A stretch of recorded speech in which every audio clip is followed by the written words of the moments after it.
টাকা পয়সা, ইট বালি পাথর সিমেন্ট রড সবই তো জোগাড় হয়ে গেল, তাহলে বাবরি মসজিদ হচ্ছে না কেন? কেন হুমায়ুন কবিরের জায়গায় একবার নিজেকে দাঁড়িয়ে দেখান দেখি, দেখি কত বড় বাপের বেটা বেটি। বাবরি মসজিদ ভাঙা আজ 33 বছর হয়ে গেল, কই আপনাদের কারোর বুকে তো সাহস হয়নি যে আর একবার বানায়? এই হুমায়ুন কবির লোকটা আজ সংখ্যালঘুদের মধ্যে থেকেও এত বড় যে উদ্যোগটা নিয়েছে, একেই বলে বাঘের বাচ্চা। শুধু মুখে ফটর ফটর করলে হয় না, টাকা পয়সা ইট বালি পাথর সব কিছু দিয়েছি, তাও মসজিদ হচ্ছে না।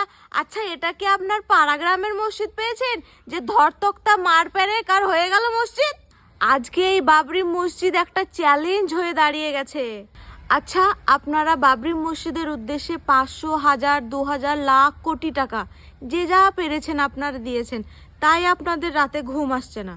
একটা কথা ভেবে দেখেন, এই লোকটা এতগুলো টাকার, শুধু টাকা বললেই ভুল হবে, এতগুলো মানুষের আশা উম্মিদ ভরসার যে দায়িত্ব, তাহলে সে কিভাবে ঘুমায়?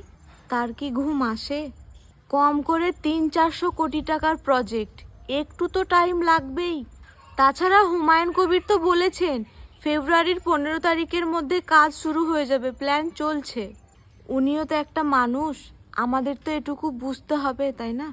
এখনও তো একটা মাস পার হয়নি, ফেব্রুয়ারি পর্যন্ত আমরা একটু ধৈর্য ধরে দেখি কি করে।